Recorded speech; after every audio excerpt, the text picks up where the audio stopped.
Good morning, ladies and gentlemen. We are very pleased that you are joining us for the first outreach event of the RM Framework project that is taking place in Budapest and that is hosted by HETFA Research Institute. With this event, our aim was to provide a glimpse to you on the project, some introduction, what are our main plans and goals for the next 1.5 years, basically, and what are the first results that our colleagues have been already working on. We are very pleased that we have so many of you here, not only from Hungary, but even beyond our borders. So it's a really great pleasure for us.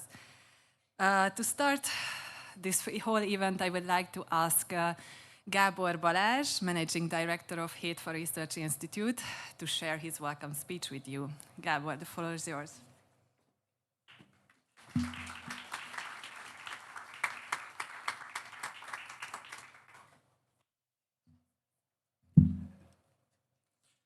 Thank you, Vidag.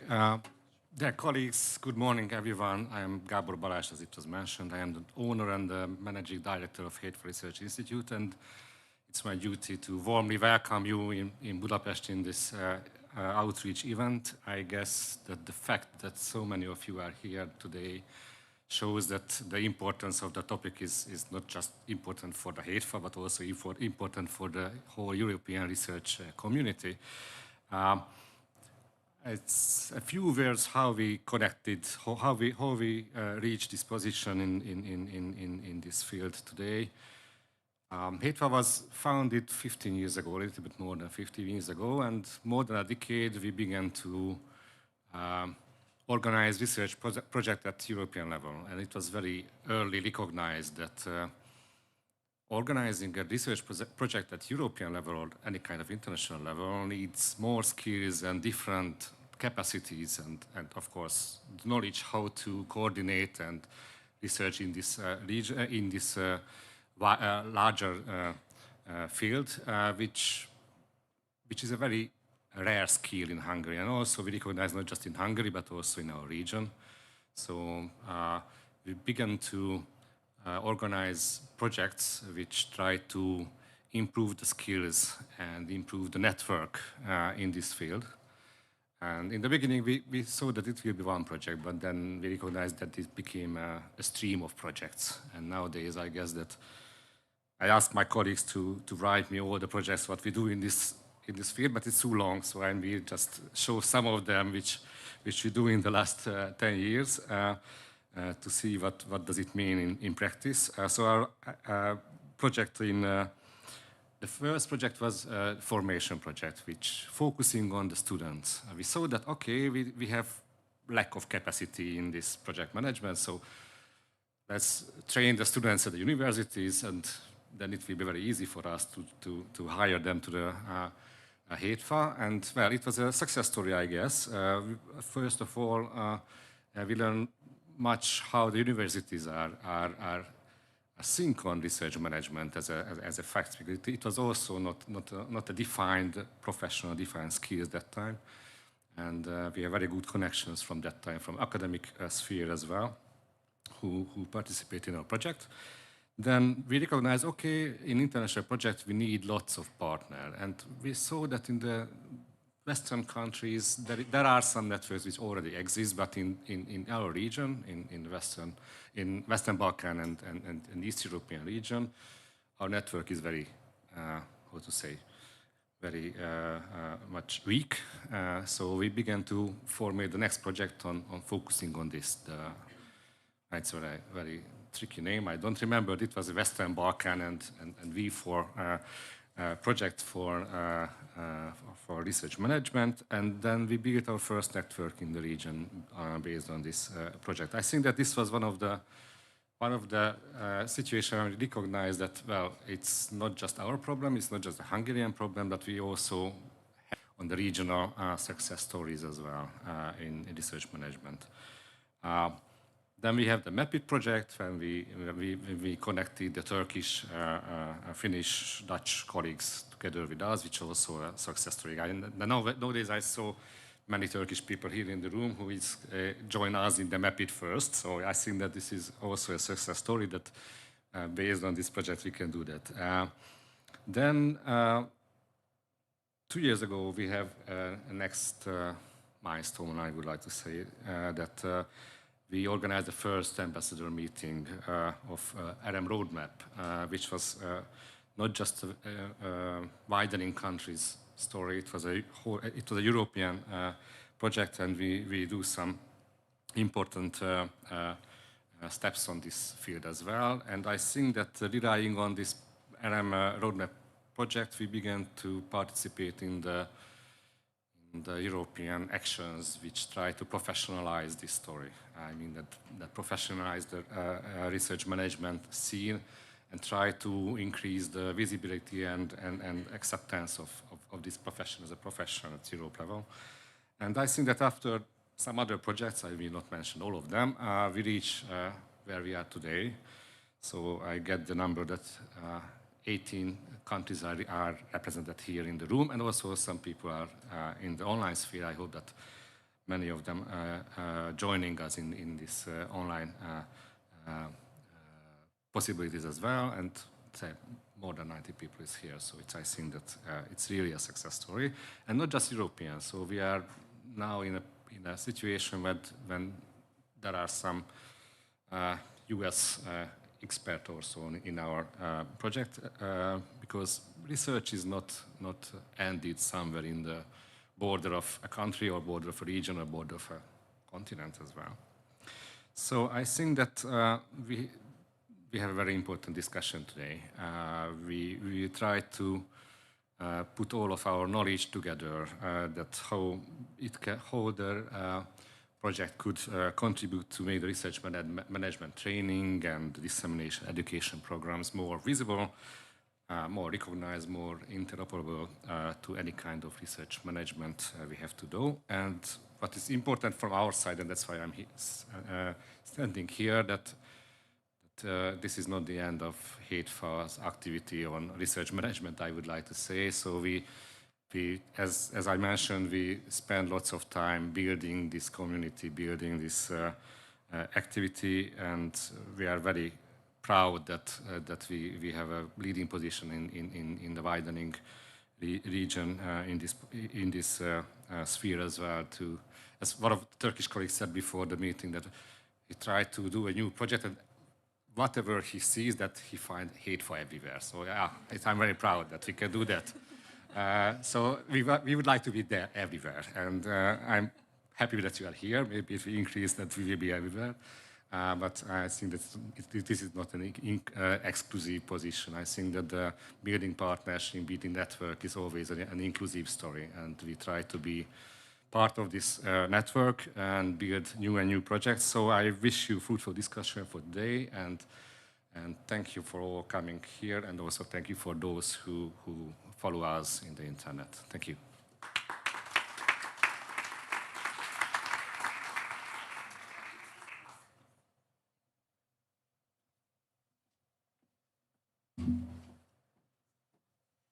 Thank you very much, Gábor, for the welcoming words and also for positioning HATEFA in the field.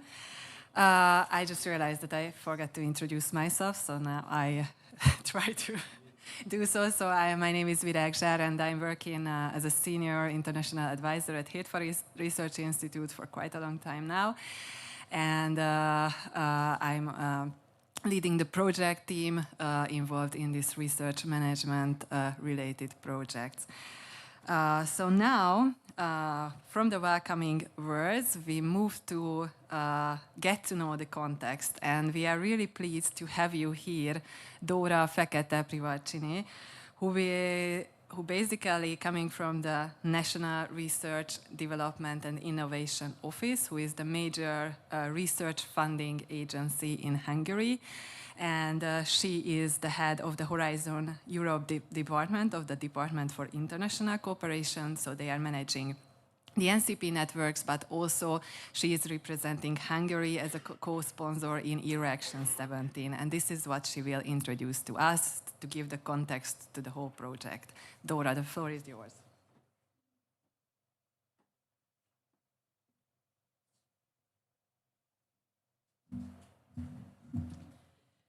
Thank you very much, Virag. Good morning, ladies and gentlemen, and thank you very much for the invitation to this first outreach event of the RM Framework project.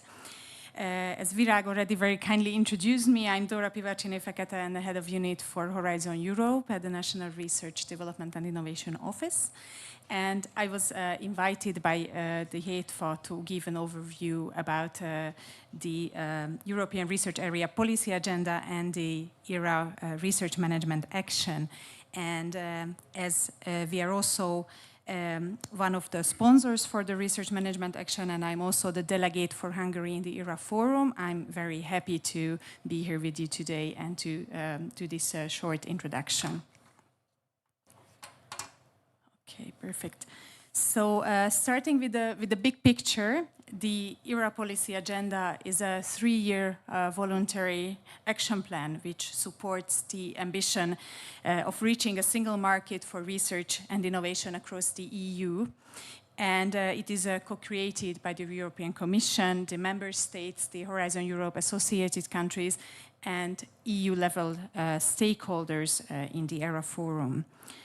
The policy agenda itself includes 19 ERA activities for this upcoming period of 2025-2027, which are overarching topics, basically, or for example, on open science, on the responsible use of AI, on reforming the research assessment, and also, for example, research management.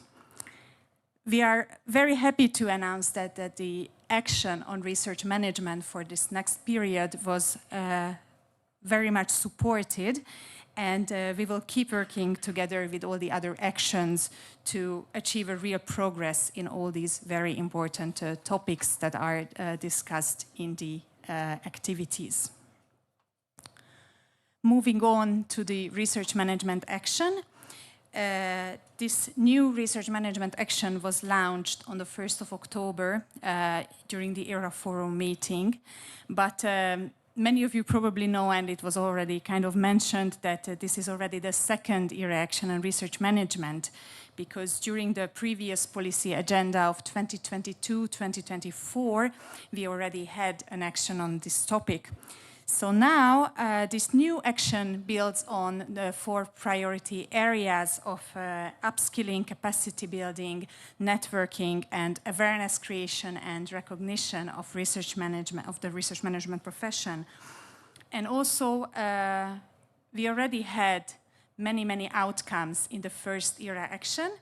And some of the major ones, just to show you, because some of you might not be familiar with it, is, for example, a very good collection of success stories from the research management community, which is basically a catalog for best practices. I also included the links on the slide, so when you will receive it afterwards, you can just click on it and check out.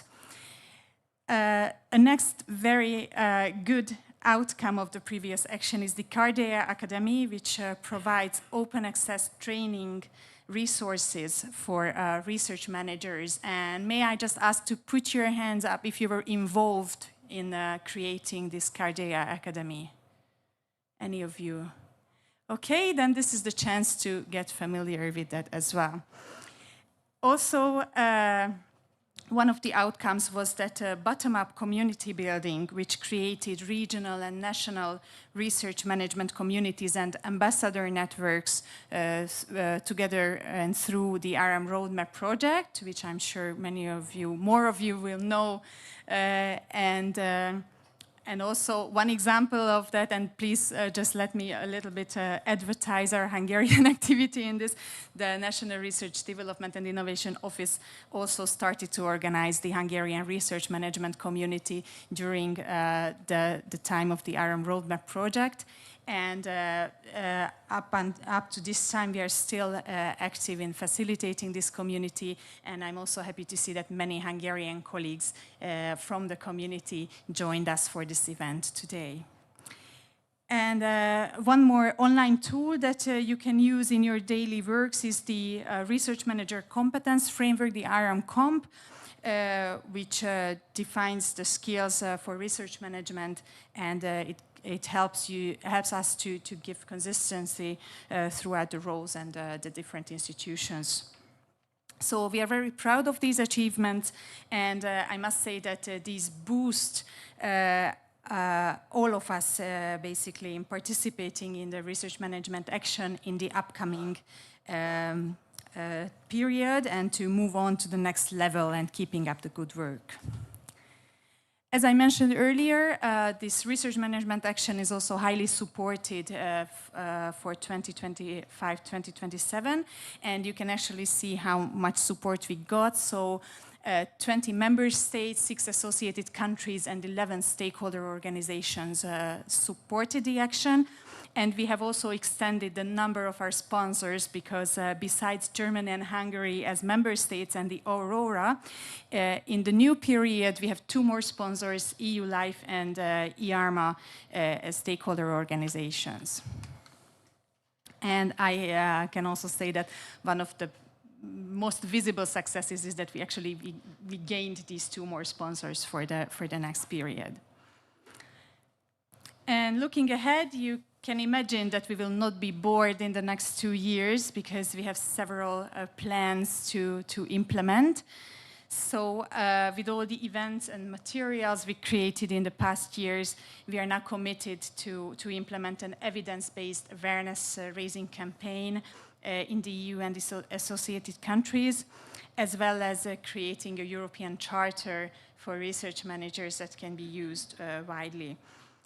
We will also keep on designing approaches for capacity building, and also we plan to analyze the role of research management in actions that are funded under the WIDERA calls of the Horizon Europe program. So there will be the Research Management Facility in 2026 and the ERA Research Managers for 2027. These are the current titles. We will see how it goes as the work programs are being finalized. And we are also planning to launch a centralized online hub for educational materials, alongside upskilling tools for research managers and access to vital training and certification programs. And on behalf of the Hungarian sponsors of the new research management action, and I hope that all other sponsors and action participants agree with me, that we really look forward to the cooperation between the ERA research management action, the RM framework projects, all of you, and your research manager colleagues back home. So I would like to thank you very much for your attention, and I wish all of us a fruitful event for today. Thank you.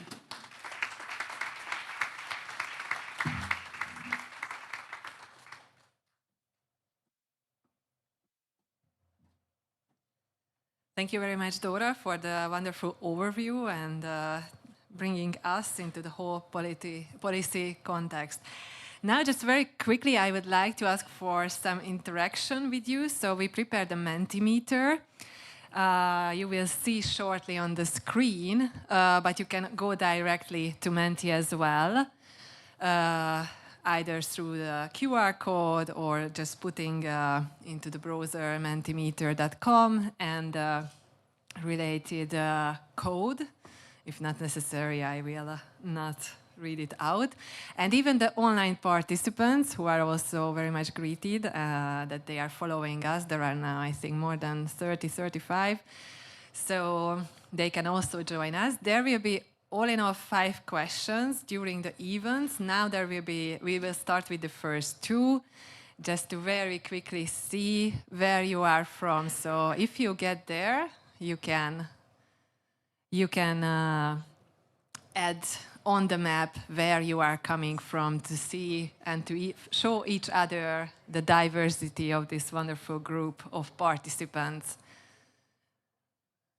So once you are at Menti, you can add this 44166114, and then just pin on the map, and it will be showed. Yeah, click on to show the answers.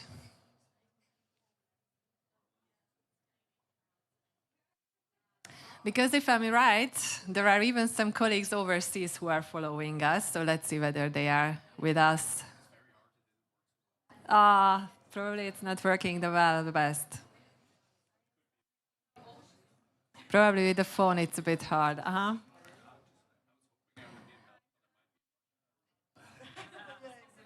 Okay, so majority is coming from Europe, but there you see some from the US.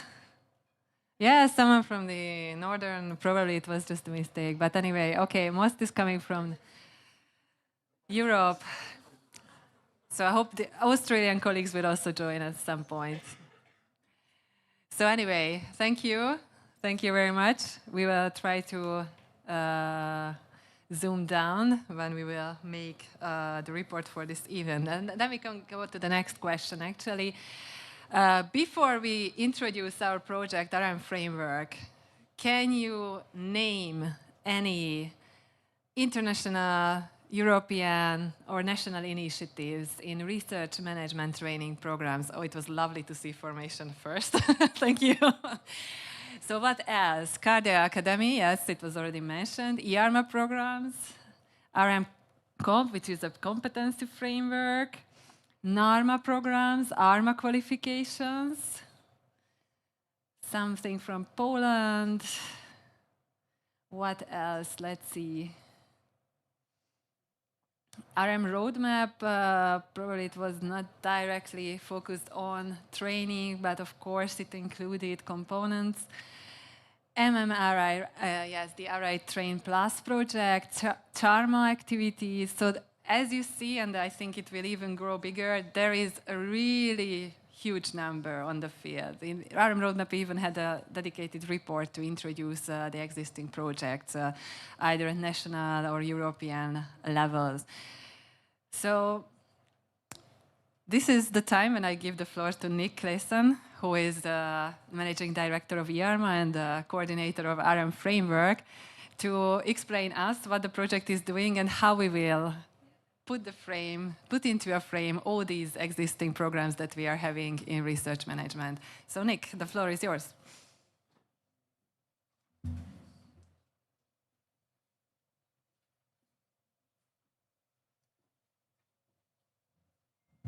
Okay, thank you, Virak. Welcome, everyone. We talked about the policy, right? ERA Action 17. I want to talk to you about the project, but also about the mission, about the movement, right? Because the movement is about everybody together making the European RNI system and the global RNI system stronger through the European research area, coordinated by the European level, but very much on the ground also in the member states, with your organizations, with training providers, right? And the mission is to make RNI stronger. And how do we do this? Through research management, right? We need well-educated, well-trained, well-networked research managers that know what to do. For that to be the case, we need these things that were in the ERA policy agenda, right? We need the upskilling, capacity building, recognition, awareness creation, networking, right?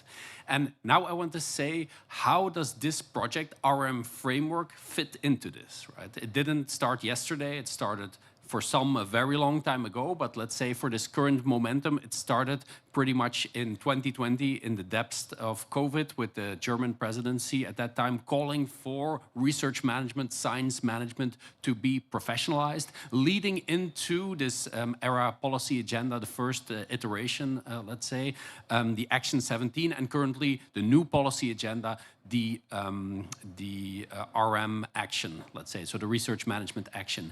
Within that, a lot has happened, right? Cardea was mentioned, RM roadmap was mentioned, the sponsors, national initiatives, you see all of the training initiatives.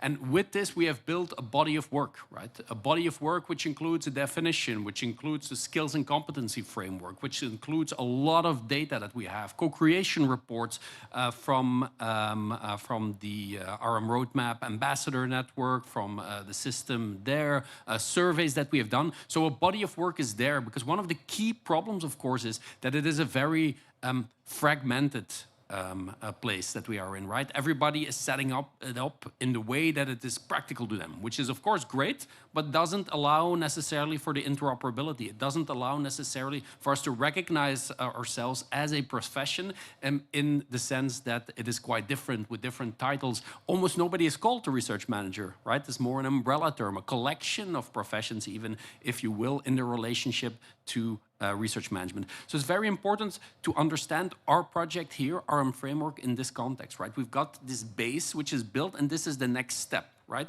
We're going from skills and competency, from definition for information for policy making, to this educational aspect that we need down the road, to certification, to job descriptions. And it's not so simple. Like I said, research management is in itself an umbrella term, right? So you might be called a data steward, funding advisor, communication specialist. It could be many, many things, right? So how do we get, with that level of complexity, with a national complexity on top, how do we get somewhere, right? And this is one of the key things. This is a building block, RM framework, right? We're going from the skills and competences to a better level of networking and education, right? And what is in between? And what is in between here is this building step of RM framework. And what we are trying to achieve is we're trying to make sure that we pave the way, that we make the situation ready for there to be a qualification system, or to go from this basis to certification, to maybe accreditation. But what we want most is practical, impactful training and education, right? That's what we're trying to do with a very nice consortium, which has worked quite a lot already. We're now around month 9 with this meeting we have set up, and this you will see in a moment also, and this is work package 1, a handbook. We're trying to see in this handbook what are the critical points, and can we set up a quality seal, right? Can we do that, and how does it make sense? For this, we have the pilot testing. And actually, we have had meetings over the past 2 days in which we are trying to look how is our version of this handbook to make that connection, to build that building block. How do we need to test that in the best possible way so that it is not a paper version, not a thing that we have, which is nice, but that it's impactful and usable. And our partners are making that a reality. You see here also the work package 4, which is about the dissemination, exploitation, the impact assessment, the value proposition, and 5 then, which is on project management. If you look at the timeline here, we're now around month 9. We're really trying to start this pilot testing. We have made this transition from RM Comp in, let's say, the first version or the first iteration, from not just RM Comp, but this body of work, into a handbook for research management training. And it's maybe important to say, right, we're not saying what will that training be exactly, right? We're not trying to say this is what you should do, this is what you should teach. But when setting up as a training provider a quality training, what should you consider and how is it linked? And I hope you see this goes back to what I was saying in the beginning, in the sense of if we want to cooperate within Europe, if we want more interoperability, if we want to make the European research area a reality, we have to make sure also that research managers are, one, good, but on the other hand, also knowing how and recognizing themselves as part of this community and able to, to also work together in a better way. So you see here we're in month 9. Probably it's too small in the room to read, but we are progressing, and it's a very short program or very short project. 24 months we have, because we know from this basis, with this background, we can deliver it within 24 months. And there's other steps after that, of course. And within this movement, don't see it just as a project, see it as a movement, as a policy also. Our Action 17, we're in that, well, now it's research management action more than with the 17, but see us encapsulated in that, within IARMA, within ASTP, within the INORMS sort of broader global picture, which we'll have a presentation in a moment about, I think. So see it broader than that, different projects, Cardea project, Formation project, which was there. So we're trying to create sort of a bigger picture together with all of the relevant stakeholders. These are the 3 big key results that we want to get to, right? The handbook on the first hand, a quality label that we can say also towards training providers, sort of you have succeeded in making sure that you start from this base, this body of evidence, into the practical usable training of research managers. And then also, of course, within the project, we're going to pilot test this to ensure that it also matches up with reality.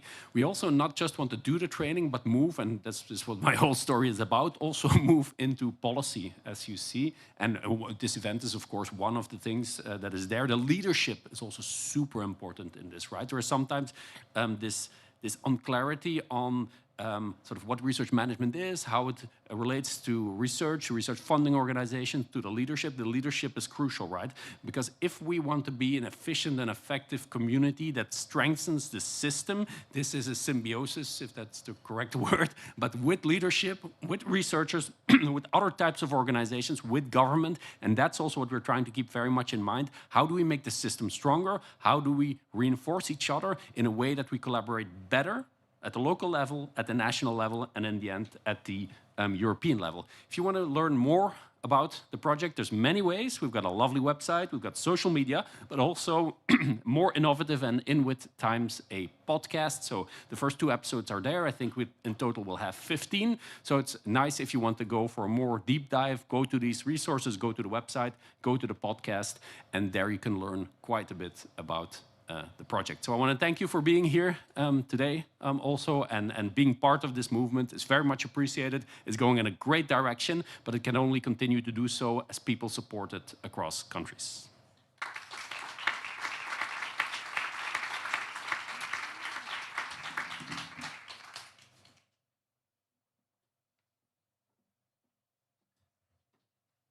Thank you, Nick, for the wonderful introduction to the project. And as you mentioned, research management is a globally evolving profession. And actually, how to create a professional development framework, how to see the necessary competencies, this whole question kept already busy many colleagues in other continents as well. And when these colleagues learned about this event, they were super, super kind and willing to share their experiences. Unfortunately, they couldn't join us because of the overlapping timing of their annual conference or other meetings. But still, they took their time, they sat down in front of the computer and answered a bunch of questions that might give a nice inspiration to us and some kind of guidance, some kind of lessons learned, good practices, worst practices also, which can be useful for us. So first, we will watch a recording from Ivan Roberts, who is the director of SRAI, the Society for Research Administrators International, and he will talk about their experience in SRAI, how they put together the professional development framework and the related trainings. So the first recording should go on now.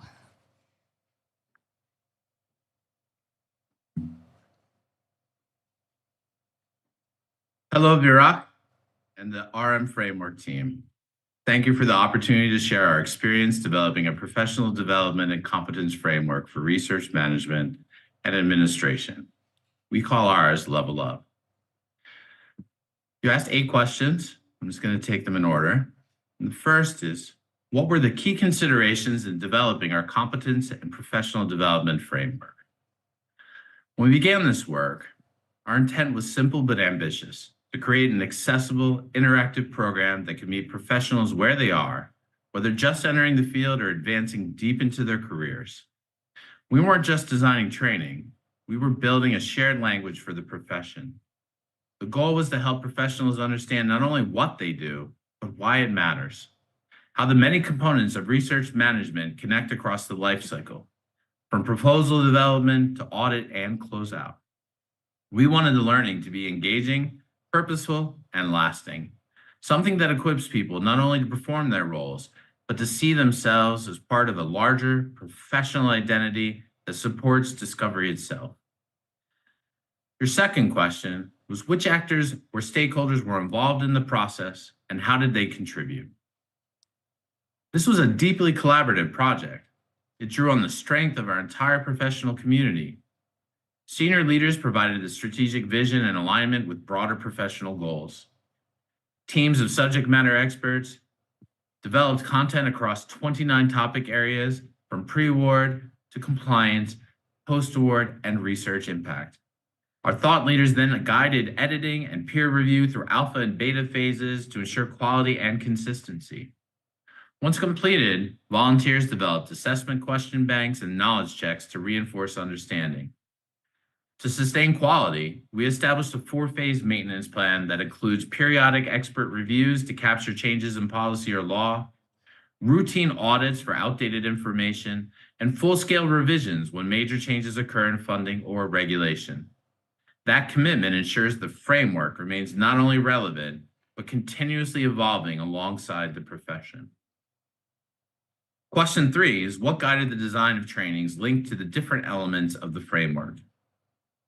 We partnered with instructional design specialists who helped us translate professional expertise into a dynamic learner-centered experience. Together, we created a design that emphasizes engagement, clarity, and reinforcement. We use games, interactive case studies, and scenario-based knowledge checks, not as filler, but as intentional tools to strengthen understanding and maintain focus through longer modules. Some of our modules can be as long as 6 hours in duration. We wanted to make sure it was a rewarding experience. The framework follows the rhythm of the research management lifecycle itself, beginning with identifying funding opportunities, moving through proposal submission and award management, and ending with audits, closeouts, and evaluation. While the initial audience was early career professionals, it quickly proved valuable for experienced practitioners as well, serving as a tool for refresher training, benchmarking, and onboarding. For question 4, how did we ensure that the framework reflects the diversity of research management roles and adapts to their continuously evolving nature? It's an important question. Diversity and adaptability were built into the framework from day one. We intentionally recruited contributors from a wide range of institutions and professional roles, large and small universities, hospitals, nonprofit organizations, and private research enterprises. We wanted the voices of pre-award specialists, post-award managers, compliance officers, and those working in innovation and tech transfer. That diversity helped ensure that the framework captures the complexity of research management as it's actually practiced, multiple pathways, multiple perspectives, and a profession that continues to evolve in response to new challenges and opportunities. Question 5 is what added value does the framework bring for individual professionals? For individual professionals, the framework offers a clear and structured path to competence. It helps learners build both confidence and fluency in principles of research management, creating a shared foundation across career stages and institution types. Our feedback has been very good. Participants consistently describe the modules as relevant, engaging, and easy to apply. We've seen very high completion rates, and over 90% of our institutional partners have retained Level Up as a part of their budgeting and training platform since inception. I feel like these are clear indicators that the program meets a real need. We've also seen growing demand for new modules and micro-credentials as professionals seek formal recognition for the expertise they developed through this system. Question 6 is what added value does it create for institutions? For institutions, the framework offers both efficiency and consistency. It allows them to use the Level Up program for general onboarding and continuing education, freeing their internal trainers to focus on institution-specific policies, systems, and priorities.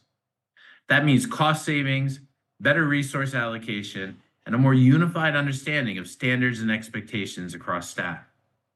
Institutions now have a reliable foundation for training, one that scales easily and keeps pace with regulatory and policy changes. In short, it allows institutions to focus their energy on their mission, while ensuring their teams are confident, capable, and aligned with best practices across the profession. Question 7 was probably the hardest one. Looking back, what are the main lessons learned that you would like to share? Could probably spend a few hours, maybe even a week talking to you about this. It is a sort of arduous process to create something like this, and very humbling. You learn a lot of things that you would do differently from inception. That said, I have a few takeaways for you. First, start with a manageable scope. Ambition is important, but taking on too much at once can lead to inefficiency and burnout. Build a solid foundation before scaling up. Second, choose your subject matter experts carefully. Technical brilliance doesn't always translate into effective teaching. The best teams balance expertise with the ability to communicate clearly and connect with learners. Third, plan your delivery infrastructure early. Understand your technology platform, accessibility standards, and design limits before development begins. Technical barriers discovered late in the process can cause major rewrites and unexpected costs. And finally, plan for ongoing maintenance from the start. Research management is a living profession. Our laws change, our policies shift, and priorities evolve. Building review and renew cycles into the framework ensures it remains accurate, credible, and forward-looking. And then finally, this is actually the easiest question of the 8. Do you see any opportunities for mutual learning and exchange between the EU approach and global practices? Absolutely. Across regions, we share many of the same goals and challenges, supporting compliance while enabling innovation, building sustainable career pathways, and strengthening the recognition of research management as a profession in its own right. We have far more in common than different. The opportunity lies in aligning our approaches, sharing frameworks, tools, case studies that enhance local training while advancing global competence. By working together, we can create complementary systems that sharpen skills regionally and strengthen the global network of research managers who make discovery possible. In closing, this work has always been about more than developing training. It's about defining a profession, its language, its standards, and its value to the research enterprise. I hope that what we've built is not just a program, but a community of practice, united by a shared commitment to excellence and a belief that strong research management underpins every breakthrough. I thank you all for the opportunity to share our experience. I'm remiss that I wasn't able to be there with you, and I look forward to the collaboration and learning that will continue to shape this profession globally.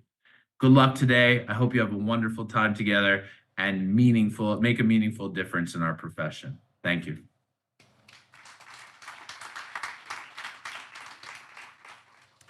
Yeah, so as said, we are extremely grateful for Ivan for this recording. I'm sure that each of us could take some messages that we already probably discussed. We faced some issues, so everything was super relevant for us. And there will be another recording from the Australian colleagues. Actually, Mark Hochman, who is based now at the University of Technology of Sydney, contacted me, also willing to share their experiences. He used to be a chair of ARMS, the Australian Research Management Society. They also developed professional development framework and opportunities there, and then they try to implement and set a frame at the institutional level there as well. So let's see now what are their experiences and what is their message for us. Let's go on with the recording. Or good afternoon. We want to thank you for this opportunity to participate in this EU Research Management Framework discussion, even though we can't be there in person, and to provide a brief overview of what we think is quite a different approach that we're taking at the University of Technology Sydney, or UTS, in developing a capability framework for both researchers and research support staff. We're also very keen to explore how we might work together in the future. My name is Mark Hochman. Very briefly, I designed the ARMS accreditation program and oversaw its implementation. I also designed the US-based SRA micro-credentialing program known as Level Up, and just last year finished chairing the task force that led to the development of their professional development framework. Currently, I'm supporting 2 very talented individuals at UTS, Dr. Serena Ekman and Dr. Wade Tozer, in the development of this research outcomes capability framework. Now, just very briefly, UTS has been ranked #1 university in Australia under 50 years of age for the last 3 years. And for the last 2 years, it's also entered the world's top 100 universities in the Times Higher and the QS rankings. In other words, it's going places. However, like most universities, the majority of research is conducted by only about 20 to 25% of the academic staff. And so the onus is on increasing the capabilities of all staff so that we can increase the percentage of research performing staff. Now, UTS has an existing capability development framework, the Research Outcomes Capability Framework, or ROC-F, but if truth be told, it's largely unknown, unused, and really is just a pretty picture on the website. And so we've implemented a new approach, person-centred, outcomes-focused. Person-centred meaning that this new framework is based on user-identified needs of individual people. Outcomes-focused meaning it articulates the capabilities that each person should be able to perform. So the differences and benefits of this new ROC-F opposed to most previous professional development or capability development frameworks are, number one, it's derived from user-identified needs, and Serena will demonstrate this on the next slide. Secondly, it matches researcher and research support staff capabilities against desired outcomes, and so it's promoting a partnership to achieve research outcomes. And thirdly, because it's developed bottom-up, it has a lot more staff engagement. So Serena, over to you. Thank you, Mark. We started our approach by asking academics and professionals what outcomes they wanted to achieve within the context of research excellence. And we received nearly 100 initial responses, which we then reviewed and refined. Some of the responses include, I want to use digital tools and technologies to automate and streamline research tasks, or I want to create a sustainable plan for long-term dissemination of research. Now, of the responses that we selected, we then grouped them into thematic clusters, which led to what we've nicknamed the honeycomb diagram. And as you can see, each of the clusters contains multiple desired outcomes. But let's take a look at one of them in a bit more detail. For instance, the engaging and partnering with end users cluster. Now, within this cluster, each outcome is accompanied by a suite of academic and professional support and enablement capabilities that complement one another and highlight the different skill sets that when used in partnership can achieve the desired outcome. Now, each outcome has been worded to be agnostic of role and career stage and is intended to scale in complexity as you progress through. Furthermore, some outcomes and some capabilities explicitly call out and link to other capabilities in the framework. If you look at the bottom left, you can see there is a call out to pathways to impact. So looking at the scaling, we started off with identifying external partners, moving along to creating research plans, then developing and leading large projects, and then lastly, addressing national or international priorities. What we are trying to achieve through this process of scaling is to encourage staff to think strategically from an individual to a team to a university-wide initiative, aligning with university strategic goals. So alongside the capabilities themselves, our framework also includes links to resources and training and support, as well as showcasing examples from UTS staff. Now, the resources and training list will be inspired and optimized to suit the capability needs of the staff as they grow and change as we continue on with this framework. And the stories and examples are intended to form a type of feedback loop, fostering both community and engagement, as well as providing our team with feedback on the effectiveness of the framework. The use of staff stories and examples also works to showcase staff skill sets and to improve the visibility of staff projects to encourage new connections and collaboration. And now I'll pass along to my colleague, Wade. Thank you, Serena, and thank you, Mark. So our stakeholders have articulated their appreciation for the framework. Specifically, they note that it draws out the role of professional support staff in the research endeavour. It also makes explicit the partnership between academics and professional support staff. They note that it's a one-stop shop for development opportunities and activities for individuals, but also really valuable in helping UTS scale its research activity as an institution. So to recap, we have a genuine person-centred outcome-focused approach to developing our framework. It's built on desired outcomes from our stakeholders. It also articulates the partnership between researchers and professional support staff to achieve those desired outcomes. It enables capability uplift for individuals, but also provides an uplift for the whole of UTS as an institution. And it supports professional development goals of all research-involved staff. It's a country-agnostic framework, so it operates in different contexts. And so at this point, I'd really like to thank you for the opportunity that you've provided for us and listen to us and how we've developed our framework. We hope to give a fuller presentation at IAMA, but in the meantime, we're really keen to collaborate with you in developing your RM framework. But for now, we wish you all the very best and enjoy the rest of the session. Thank you so much.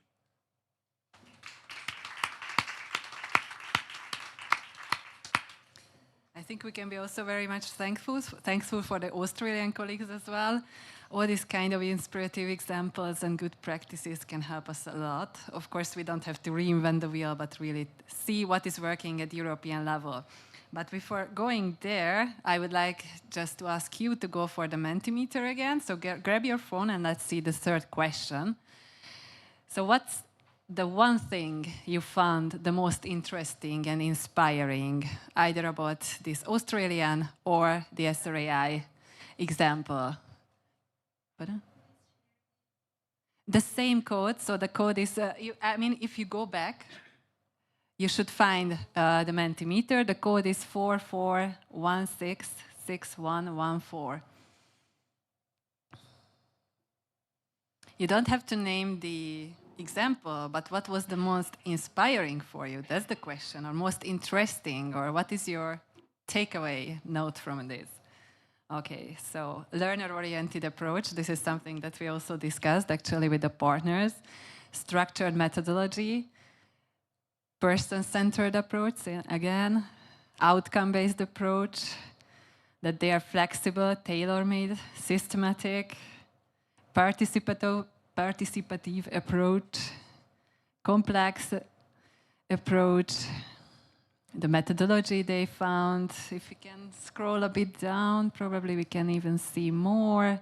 But yeah, what I see is basically this outcome orientation, and then it should be based, whatever we do, it should be based on and serve the individual needs, handle the complexity of the profession, handle the different setups, but never forget about our colleagues who need this whole.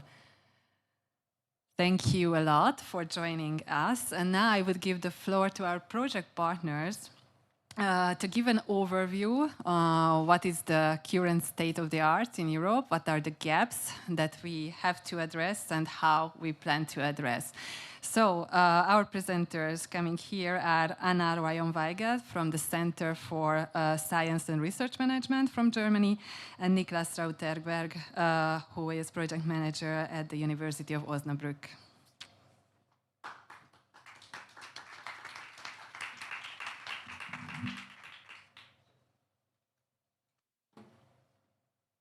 Okay. Welcome to this short presentation on the Deliver 1.2 Handbook of the ARM Framework project. My name is Niklas Rauterberg, and as I was already kindly introduced, and I have to do this, I think, yeah. My other two colleagues from the ZWM, Professor Ziegele and Melanie Rischke, can sadly not be here with us today, but Anna and Henning are here with me. And maybe Virak just mentioned the gap assessment.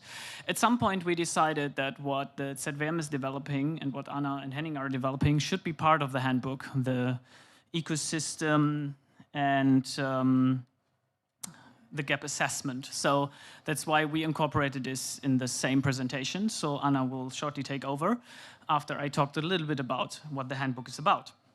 The handbook is designed to support training providers in developing and adapting high-quality programs for research management.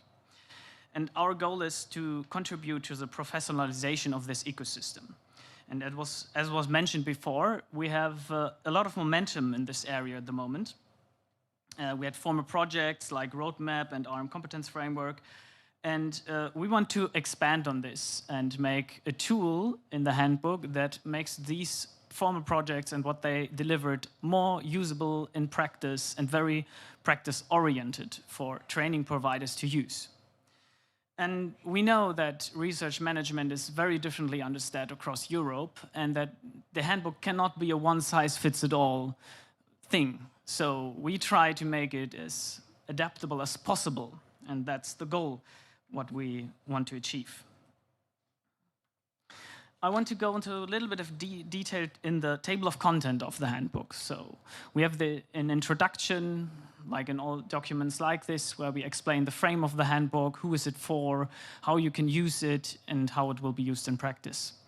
And the next two steps are, as I mentioned before, the overview about the ecosystem, the coherent frame for RM qualifications. Then we will have something about we have two tools I want to present later in this presentation after Anna presented her part, and that's the formal standards for research management trainings, including a program development guide and the curriculum components for research management trainings. And lastly, we will also want to have a section on tools and supporting documents, everything that can be useful for training development at the end of the handbook. So this will be a collection. And at the moment, our idea is that this will not only be in one document you can download somewhere, but also to have this on the website as interactive tools, as a checklist, so to speak, that makes it really easy, usable in practice. And now I think, yes. I already talked about that, so we give the floor to Anna now. You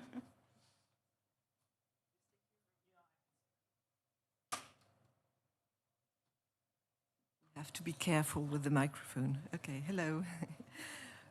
Yes, I'll take over for a few minutes to say a few words about the context. You are familiar with that, and we thought some of the previous speakers said you don't just do a training, you strengthen a profession, and a profession occurs within a context, and the European context is a specific one, so it's also important to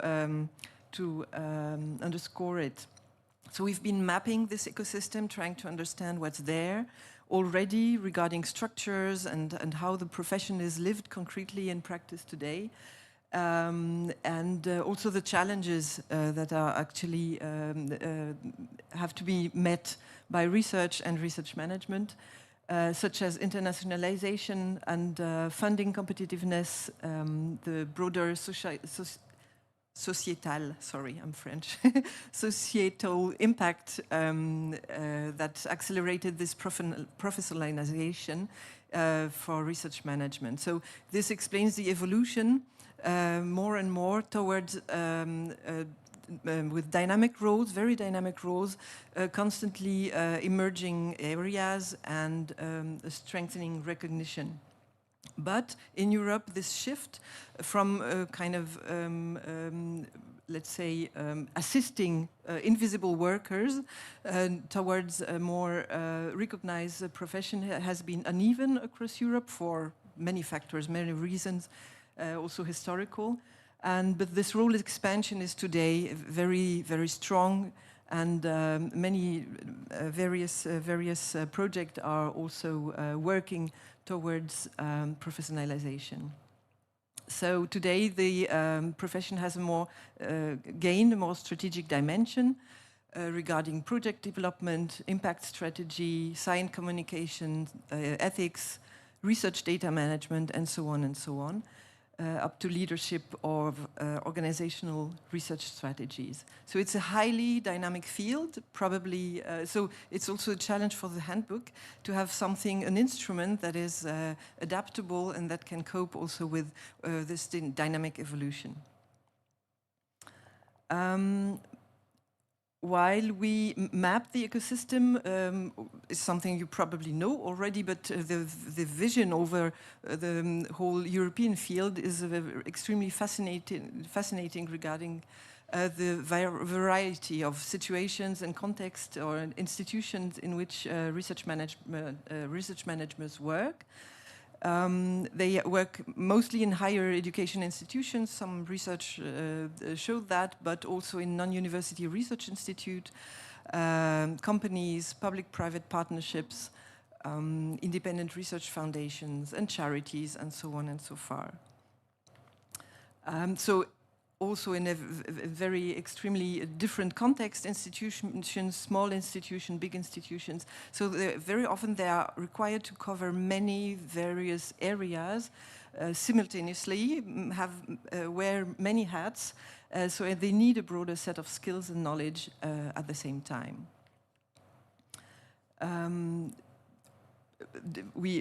Many 4 proficiency levels could be identified: foundational, basics, intermediate, advanced, and expert. And it's not only linked to the length in years, but also to the tasks that research managers have to fulfill.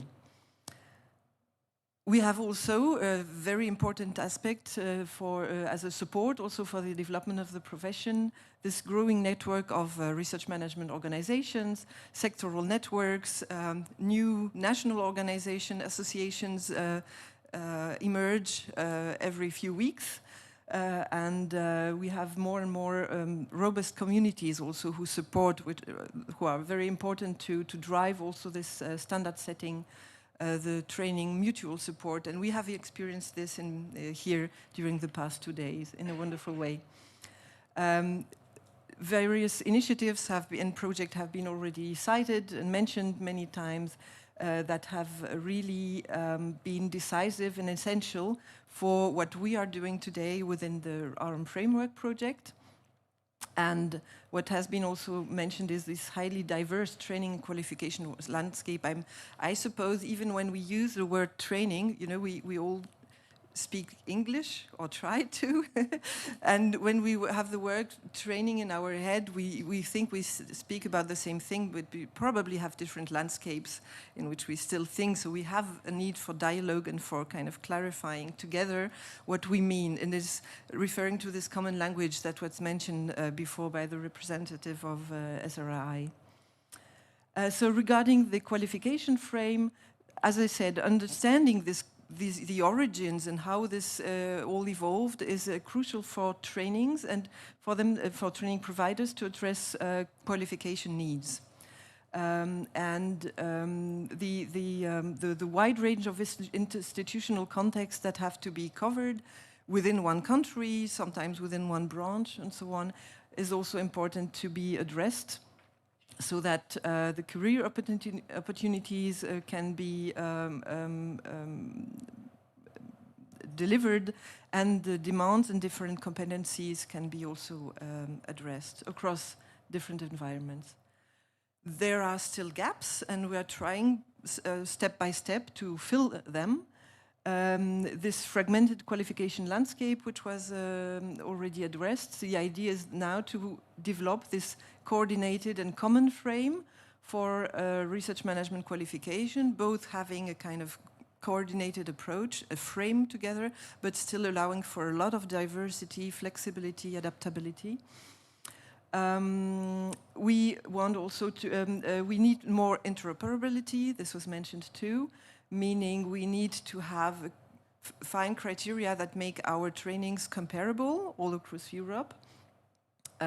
Modular stacking is also an element, recognition cross organizations, cross countries, and the transfer also of learning achievements, so that research managers can be mobile in their professional development. This thing is vibrating, I'm sorry. Hope it's okay. Exactly. We also, regarding job description, the way we name all these functions and different activities is the effort and the trend we are following now and shaping now. Niklas will say more about this. We are looking for a more systematic linking of job profiles with the skills and competencies that are needed on the field for a more strategic approach of professional development in research management.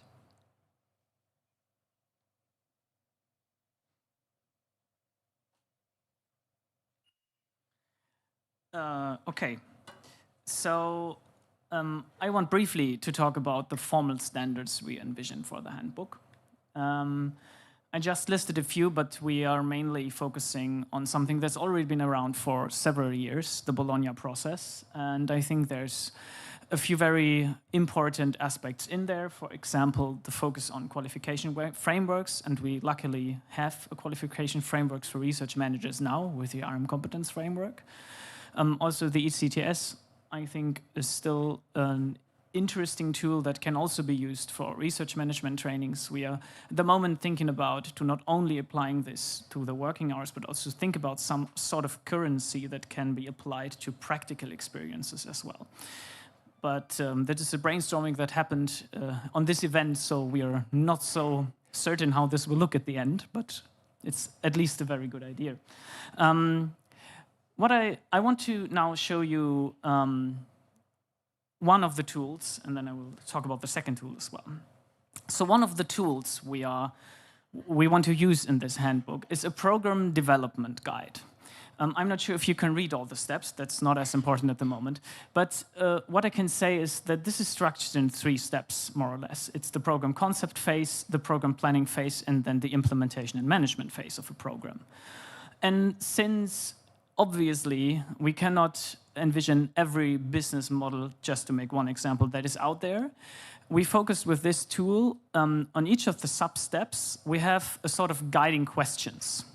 And together with pilot testers, we will also fill in practical, good practice examples for all of the steps for future training providers to have an idea what already worked in practice, and with the guiding questions to give a tool on to reflect the own practice and what to think about when designing a new program.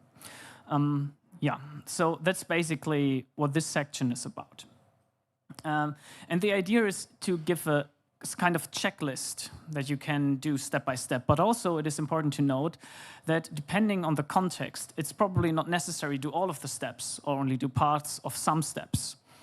So it is more a pick and choose from tool to be used by future training providers. That's at least the idea. And we will test in the pilot testing how well this process actually works and how well it can be focused on in existing trainings. If an existing training if they would use these steps, if they would come to the same conclusion as they do and when it's already working. I also want to talk about the second tool we are trying to develop. And the goal for the second tool is an interactive tool that links job profiles, competencies, and learning outcomes to training approaches, like a how-to approach. And before I go more into detail of the steps of this process shall specifically help with these 3 steps in the development cycle. And the basic idea is, we all know the RM competence framework, and I've worked with it a lot, and I think it has many good things in it, but it's also very difficult to use in practice, because if we think about training development from the learning outcome perspective, like Edwin talked about what they are doing in the US, I think it is kind of difficult to look at the whole competence framework and look through all the learning outcomes and then to choose from that, because it has 800 learning outcomes. That's quite a lot to look at, and can be quite overwhelming. So our idea was to make this easier usable in practice, and to develop a methodology to narrow this down to less competences and learning outcomes to choose from.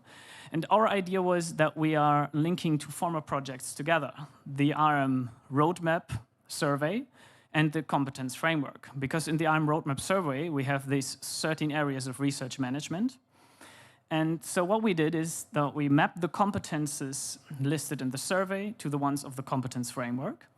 And then we will create a list of competences relevant to all research managers, and then specific ones for each of the areas. So then when going to the second step, if you have a clearer idea of your target group for your training in mind, you can then select competences based on specific approaches. And also, this brings us down to a lot less competences already. And then if you also take the level into account with the 4 levels that are there in the competence framework, you can narrow that down even more. And so this tool allows us to choose from just a few learning outcomes to develop a training upon. We think this is a good foundation to build upon. And obviously, at some point, there has to be a sort of revision process, because I think even if the tool has a lot of learning outcomes to choose from, for an individual training provider and a specific situation, there will be always some competences missing or some learning outcomes missing, or it's not specific enough for the target group. So there has to be some sort of revision process to be done at some point by the training providers themselves. That's what I mean with the handbook cannot be a one-size-fits-it-all solution. At some point, the people have to think about their specific situation. But what we want to try to do, give a more easable, manageable foundation for that, to build upon, to make the process a lot easier. That's the idea. And the last part that's still in development is to also give an idea how to select topics and how to get from the topics to didactical methods that link the topics to the learning outcomes to achieve by the learners in a program. That's the basic idea.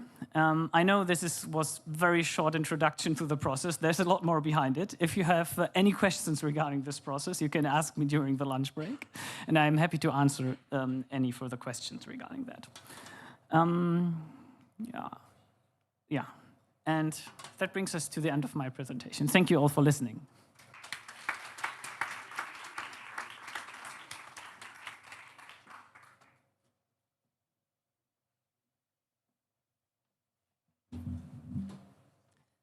Thank you a lot, Niklas and Anna, for sharing or deep diving, I would say already, into your work. Believe me, really, there is much more behind. So once we will be able to publish the handbook, it will be a really rich material, and of course, once it's going to be tested through the pilots, it's going to be even more useful and interoperable and flexible and everything that we need. So, high expectations, no pressure.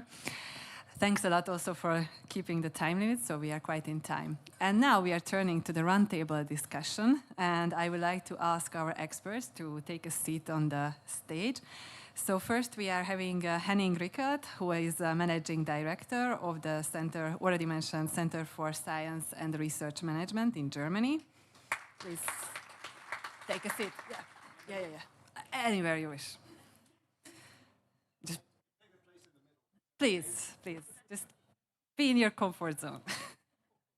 Then we also have James Dunphy, who is coming from the UK, and he is the head of programs at the Association of Research Managers and Administrators there. So James, please also take a seat.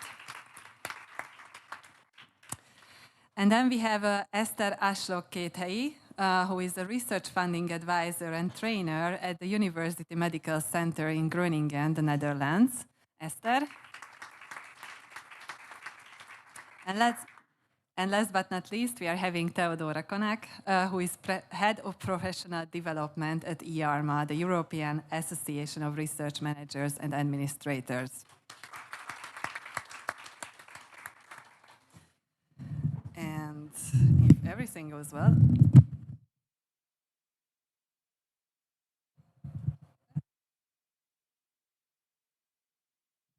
this way, it works. Okay, cool. So I will also join you. And my colleague is just so angry that I came in this direction. Sorry.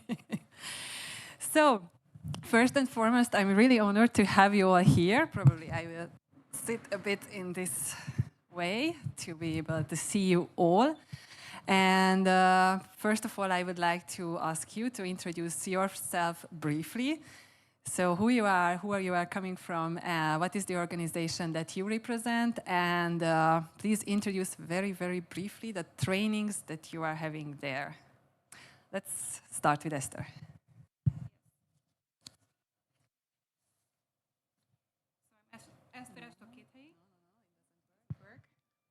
Can you hear me? Yeah, okay, yes. So I'm bringing in the Dutch perspective from Groningen, from the University of Medical Center Groningen, into this conversation. And it's a big organization. We are the biggest employer in the northern part of the Netherlands. We have 13,000 staff members. And we have a hospital section, so a big branch of our activities that we provide high quality specialized care for the people in the northern part of Netherlands. And to be able to provide that high quality care, we have the research section that supports the care activities with the research results. And their research project managers we work with over 1,100 medical researchers. And we have the third section, which is the medical faculty of University of Groningen. And so there teaching and learning activities take place. So we have these three activity areas within the organization. And I work in the research section, and we have many support units. And I work in an in-house consultancy unit where we have 20 research project managers.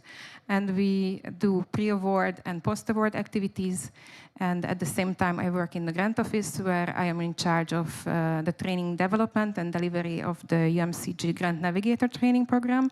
I think this is something that's relevant for this audience. And yeah, 2 years ago, we started this development process of the training program.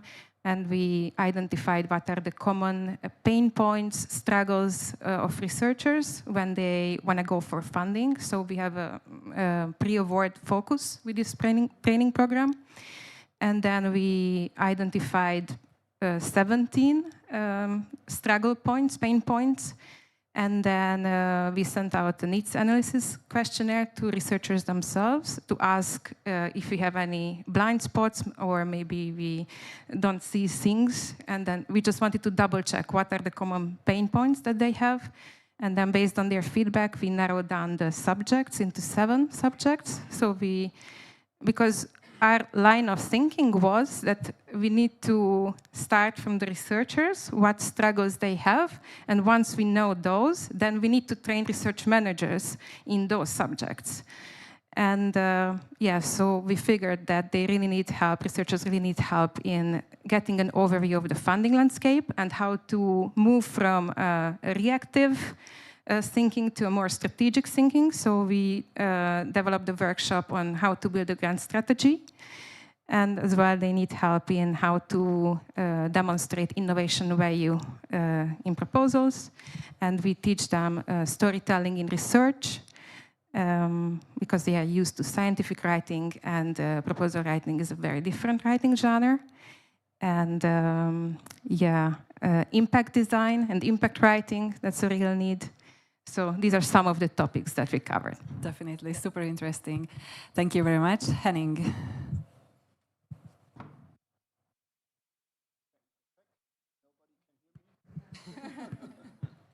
Better now? No?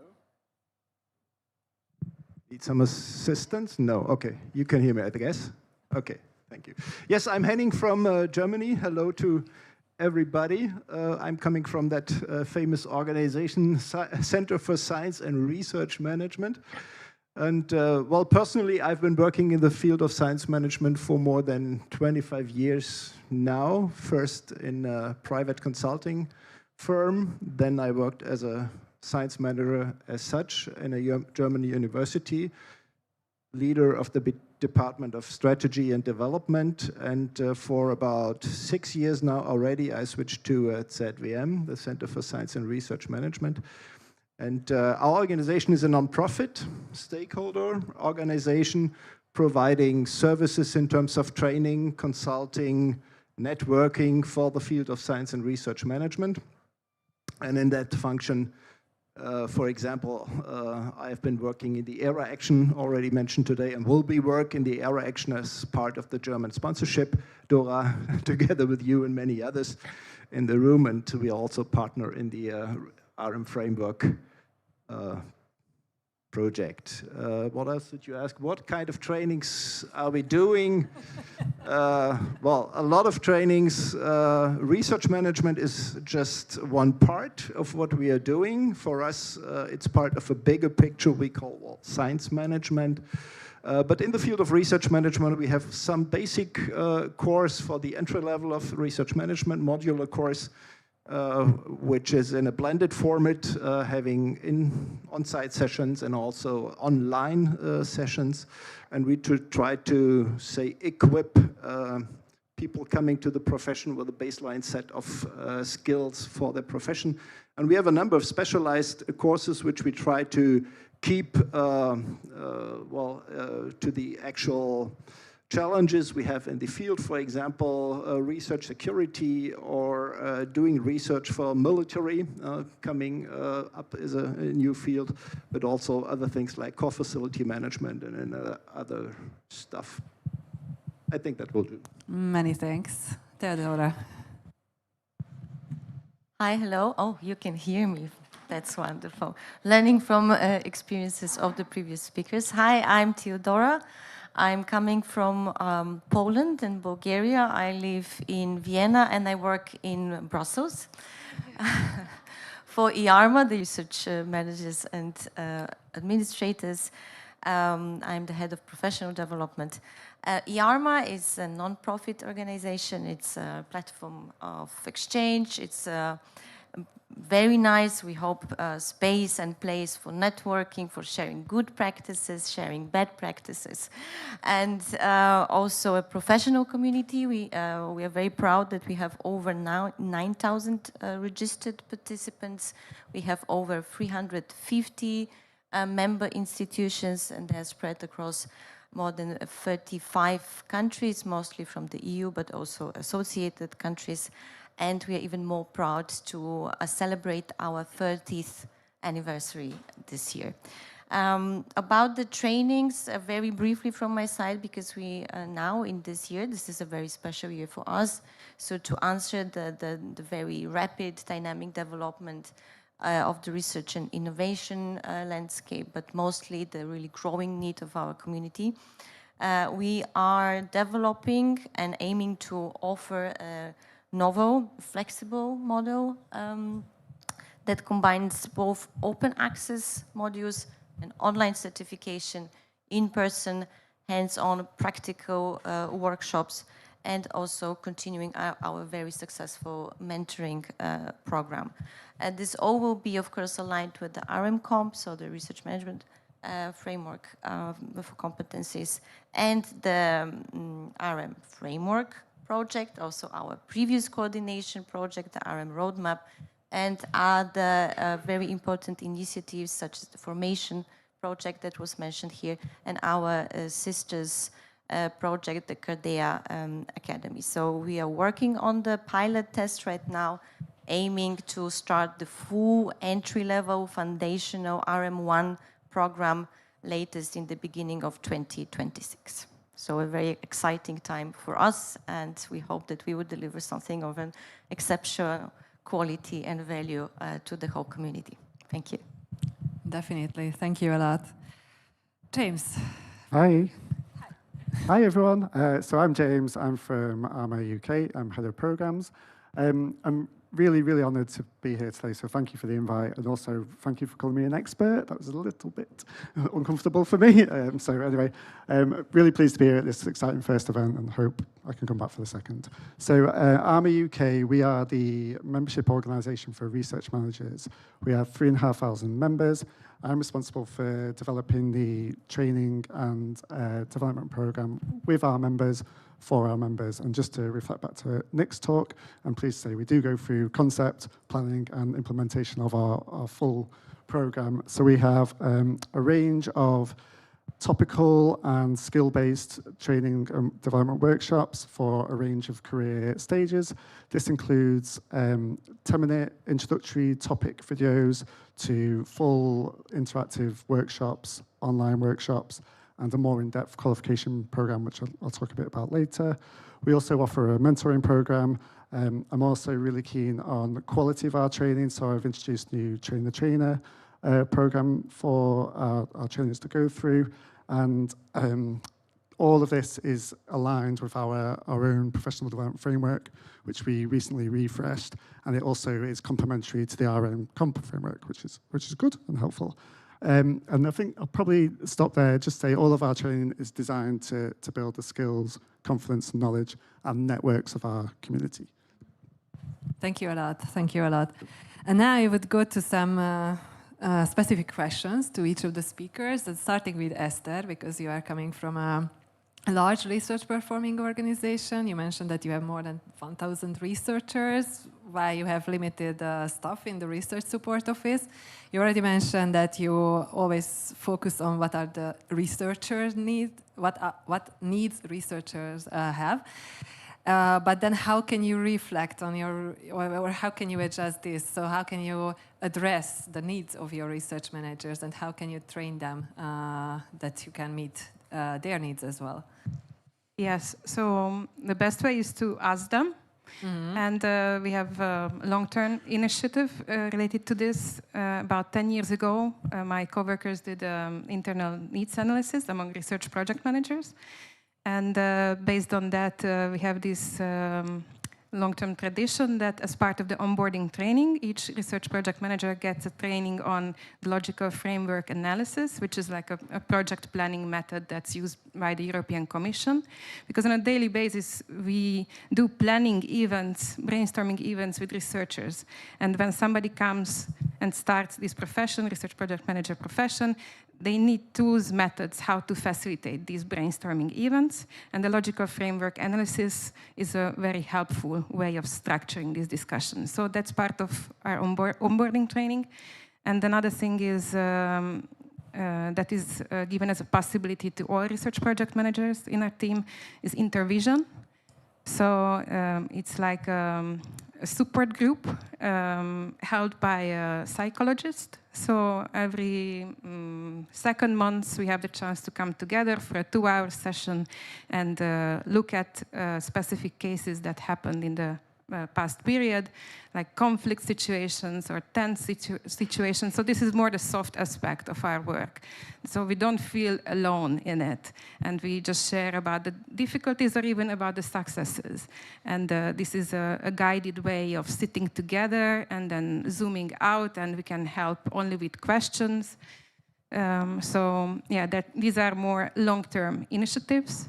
And then, yeah, the Grant Navigator program is a more recent initiative in the last 2 years. And but anyway, we are not such a big group, so even during lunches we hear each other's concerns and worries and problems, so we know about that.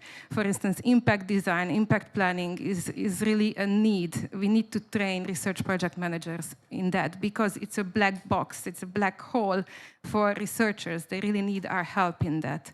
Or yeah, strategic planning, grant strategy planning. Researchers are good in their niche topics, but they don't have the time to stay updated with the funding landscape and which grants are good matches for their research line. So they need help with that. And yeah, the other topics, innovation value, how to help them to define and demonstrate the innovation value of what they do. So yeah, research project managers need training in that. Or what AI tools can be useful in our work. They need training in that, both researchers and research project managers. So there are basically thematic issues and methodologies that you try to train to your research managers, but there are also important emphasis on soft skills, which is definitely one of the cores of this job, so to say. Thank you very much. If we move to the national level, Henning, based on the German experience, can you share any lessons learned that could be useful when we are thinking about the standardization and the sustainability of training programs, educational programs for research managers at the European level?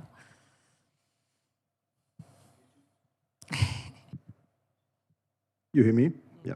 Okay, 2 questions. Standardization, I'm a little bit surprised why I'm asked for standardization. Is it because I'm German? I don't know if you expect that Germans always standardize things or make things complicated. Maybe there's kind of truth behind it, but actually forget about it.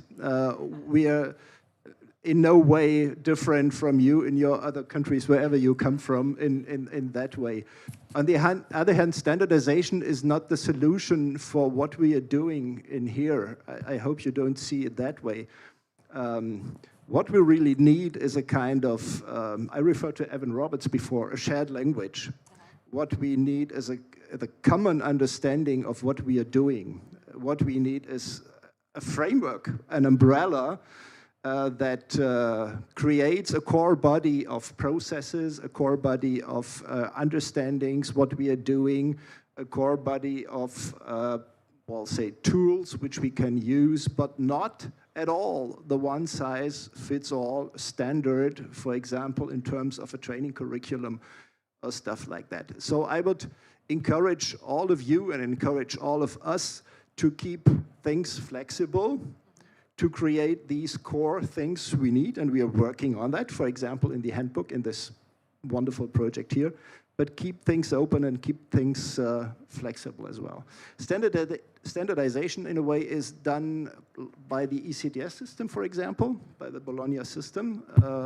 We saw how difficult it was to implement it in the academic sphere, and I can really, well, try to be aware of, avoid the mistakes that we're making there, and keep things for us flexible and open.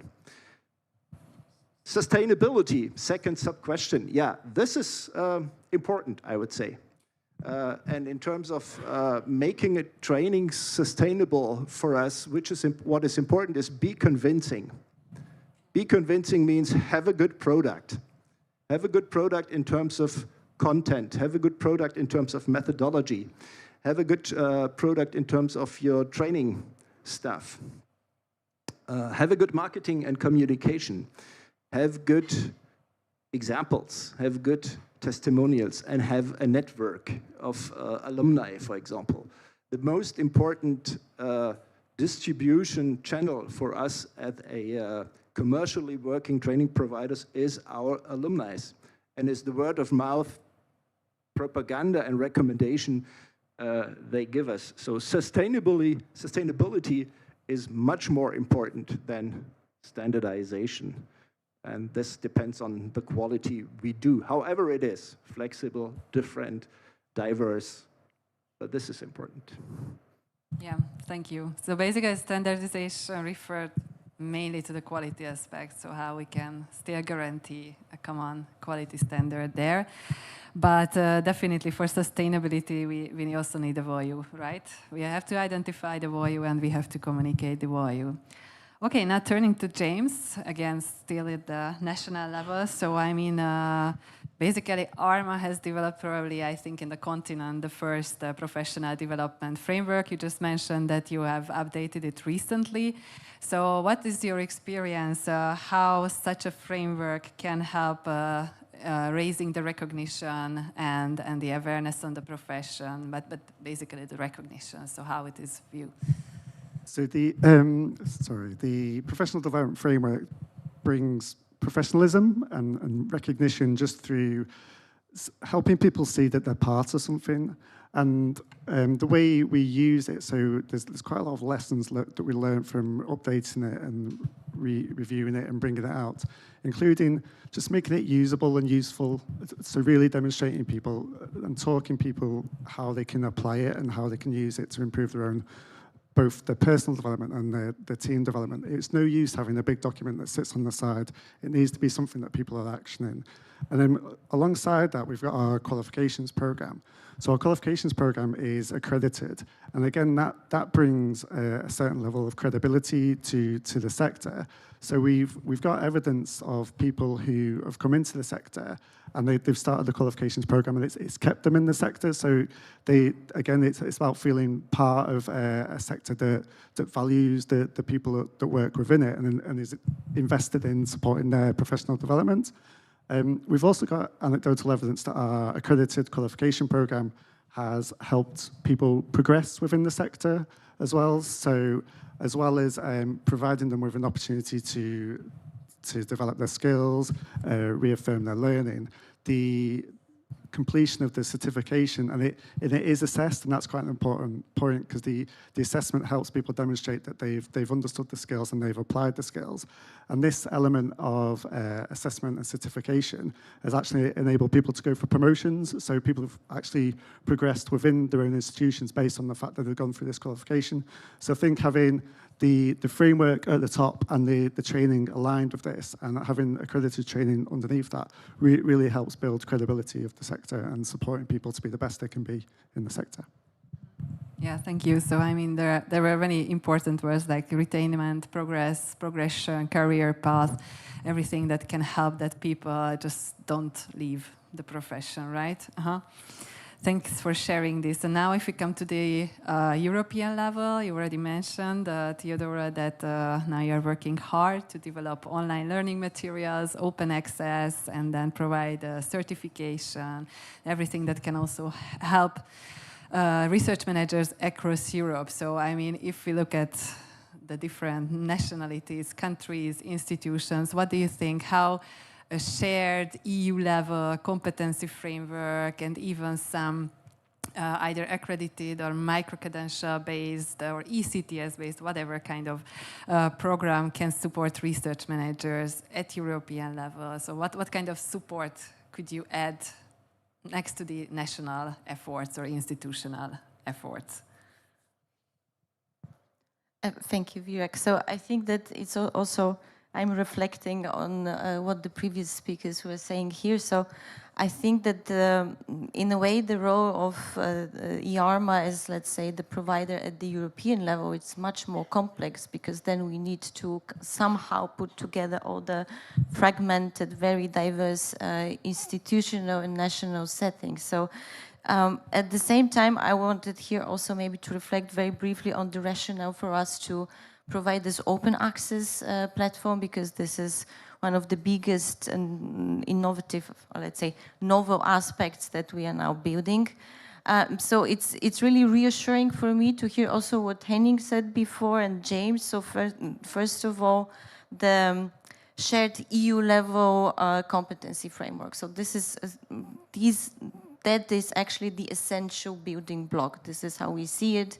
The RM Comp, our work to further make it more operational through the handbook within the RM framework. So this is our main instrument now at the EU level to strengthen, to make the profession stronger and better recognized. Of course, also what Henning, what you've mentioned, this is a sort of a common language. So I think this is a very important aspect, that with this kind of frameworks, with the RM Comp, this gives us this common language of actually what research managers are doing, what kind of skills are needed, and this somehow can unify at least the vision, like to map our roles in this very diverse institutional and national contexts.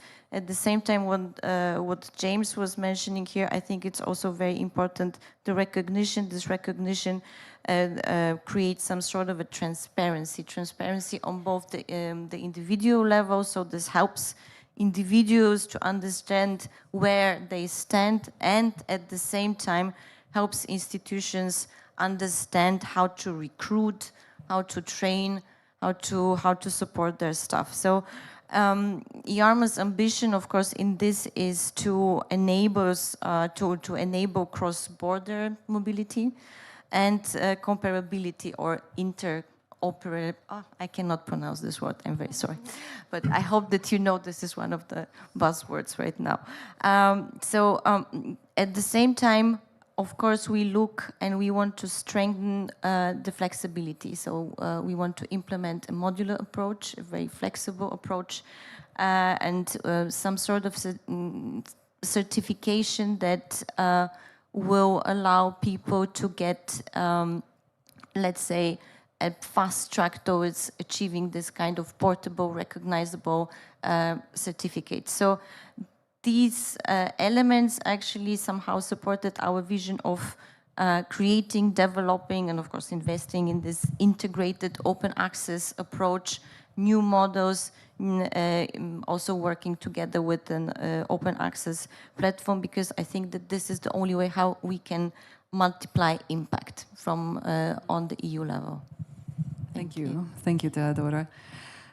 You mentioned recognition, transparency, mobility. I'm looking at the other speakers. If you want to add any other aspects that can be regarded as a potential of the handbook that will be prepared by RM framework at the European level or even at lower levels at the national or institutional level. So do you see any other potentials that this handbook and the methodology behind would bring?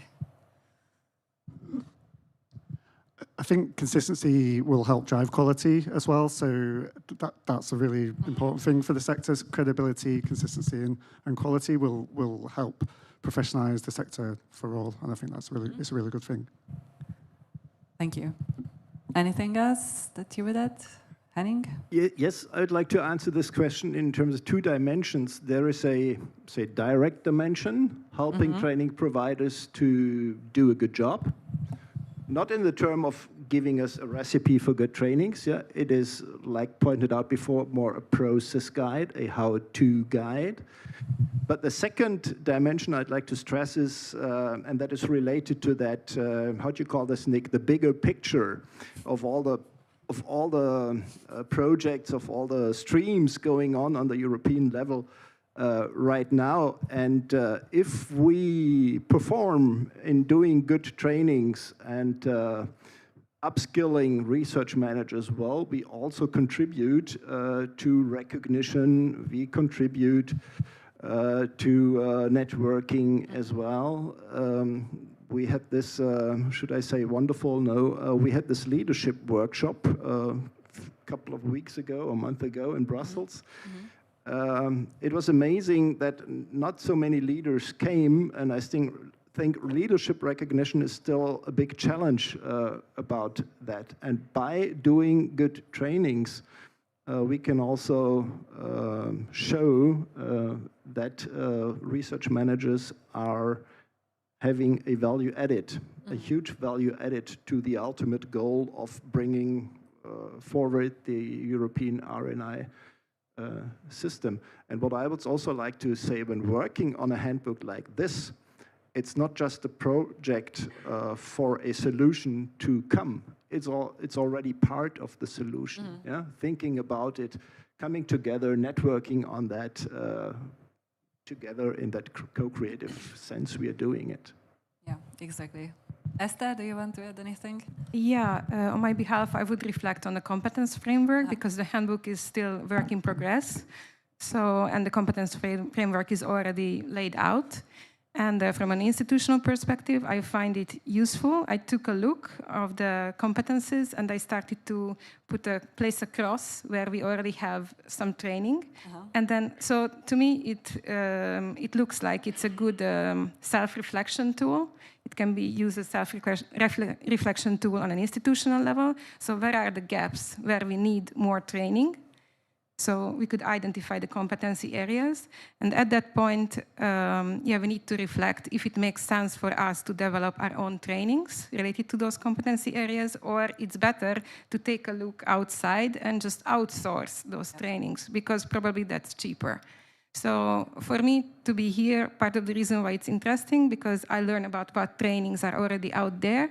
And of course, some trainings, it makes sense to develop ourselves, but in other cases, it just a way better and money-saving solution to know about other training providers and then reach out to them and then buy the training from them. Yeah, definitely. Thanks for bringing in this aspect as well, because this is also somehow in the way of thinking when we are thinking that, okay, this institution is providing there, but if you achieve that training, probably you can go to another institution, training provider, to get something which is either complementary or is built on that. Yeah, definitely. As almost the last question, any challenges that you see regarding how the handbook can be rolled out and implemented?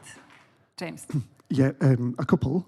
It's tricky. So every context is different. Every institution is different. Every country is different. And it's about finding the balance between something that's usable but also flexible, and that's a tricky path to navigate.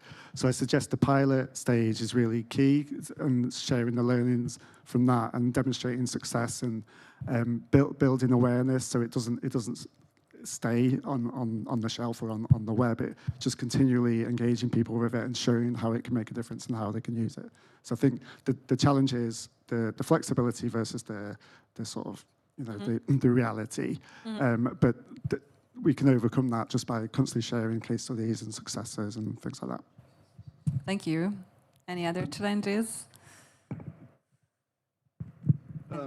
To be honest, is flexibility or fragmentation? We always complain about fragmentation of our scenery. Is that a challenge? Is it a disadvantage only?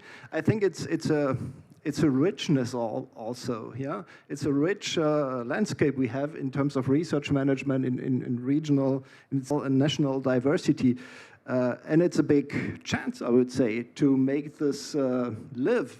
And the challenge is more manage this kind of complexity, manage quality, manage the personal development. And what we're doing here is we are giving guidelines for that, and we're giving help to that, we're giving support to that. Again, this relates to what I said at the very beginning. Not standardization is clue, but managing flexibility and managing the richness of our landscape might be a challenge, but I would like to encourage all of you live with all that and make the best out of it. Yeah, I mean, there are always pros and cons. Can I just follow maybe a bit of what Henning just mentioned? That I also think this is why we should consider ourselves very lucky that we can work within this project, because we have a real chance to co-create. So I think this is the most important element when we are talking and thinking about the handbook. So first of all, RM Comp was also an outcome of EU-funded projects. So again, the CARDEA project, the RM Roadmap project that I've mentioned before. So it was already a co-creation exercise, and now we can continue even more in that because we have also the pilot testing and the pilot testers. So I think what Henning mentioned here is also very crucial. So we can pilot, we can see, we can embrace, we can live this diversity and different national and institutional context, and still we can at least make the existing documents of the existing RM Comp more suitable for the real life implementation. I think this is a very big chance, and we should be thankful for our funder as well. True. Thank you. True. Anything else to this question? Then we will jump to the last question. Yeah, we will also give the floor to the audience, don't worry. I just wanted to ask you what you see. I mean, we all know that the profession has a great fluidity, or the professionals have to be very flexible, and there is a continuous kind of development, what kind of topics, what kind of issues professionals have to address, when we are designing the handbook, what should we keep in mind, or how we, I mean, of course, it has to be flexible, it has to be adjustable, but still, could you name like one or two topics, aspects, or any approaches that could help the handbook to be able to react or address these future developments, challenges that professionals will face, might face, or already face? Keep it simple, because people will use it if it's simple, and give guidance on how to design from the end in mind, so from the learning outcomes perspective. Like what I find in my own practice, it's easy for people to start from the problem definition, and that can be translated very easily into learning outcomes. And then the designers can design the building blocks that lead us to the learning outcomes. So give help or guidance to research managers how to do this process, because not everybody comes from an education background, so they are not really trained how to do this. So yeah, keep it simple, and give guidance on how to plan from the learning outcome perspective, and collaborate with other organizations with complementary expertise. So we all have limited resources and we cannot develop all the trainings. It's just not realistic. So what I find more realistic is to work together with other organizations and to use their trainings, and they can use our trainings, so work this way. Thank you. Pool resources.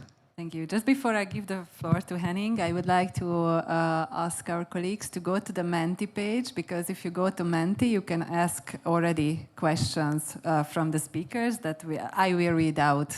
So you can already add the questions there. But before we go into the Q&A, still I look at Henning and other colleagues. Yes, I'll directly relate to you, Esther. Keep it simple, but keep it flexible, in the sense of keep it rich. And look at the diverse functions and ways of learning also we have, but also keep to a, say, holistic view of our profession, research management, manage the richness, manage the different ways of learning, and as a single research manager, manage your own career, which is also a message I'd like to give to you. Sounds good. Theodora? I think so. I think that the ideal solution will be to find some balance here. So to have something simple and very easy to use, and at the same time something that can really answer the diversity and then growing complexity. Because I think that we need to be prepared for only a growing complexity of topics and tasks that the research managers will have to deal with, and from my perspective, also how to address the interdisciplinarity, but like the real interdisciplinarity, when we really would like to incorporate very different contexts and perspectives, and of course the digital transformation. So. But I see this as a challenge, but also as a very good option, how we can maybe keep it simple, because maybe we can find out some suitable tools, digital tools, to make our work more visible and user-friendly. Thank you. Good. James? Hi, I'm just going to build. Keep it simple, keep it flexible, keep it rich, collaborate, be dynamic. I think we talked about that earlier. We talked about the need for dynamism. The only thing I would add is inclusivity. So I think we want to attract people to the sector. We want to keep them in the sector. And we need to ensure that our training is inclusive as possible. So it's always worth keeping an eye on that and just making sure that no barriers to learning. So that needs to be a thread that runs throughout. Absolutely, thank you. I love these, but all these keywords should be a kind of mantra when we are finalizing the handbook. So thank you very much for all the lovely contributions and shared thoughts. And then before we finish this session, we would also touch upon some questions from the audience. The first one, what appeared, is just a big thanks to the speakers. So definitely a big applause to all the speakers, I would say, because...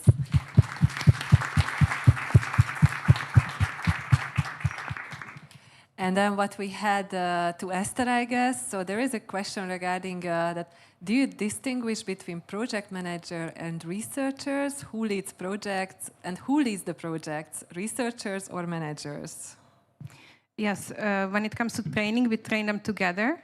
So, for example, last week we had the training on grand strategy building, and we had 15 participants, out of which 5 were research project managers. But what they filter out from the messages will be very different. Researchers apply grand strategy building to their own individual career or to their research groups, but research project managers apply it to research groups and to departments.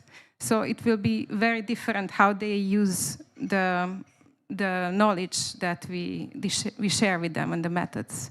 So we train them together, but what they filter out and how they apply it to their own realities will be different. Yeah, that's interesting. Thank you. And who leads projects, researchers or managers? Of course, the PIs, they are the coordinators, so they lead the projects, but we guide them.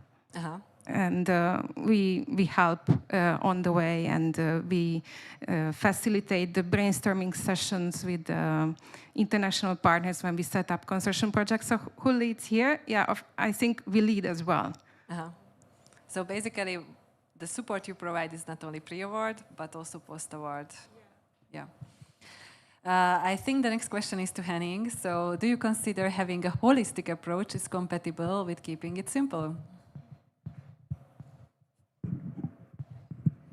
Yes.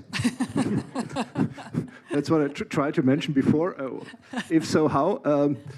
What I meant by that is I reflected my own situation in creating, say, new trainings for a specific group of research managers, for example, core facility managers.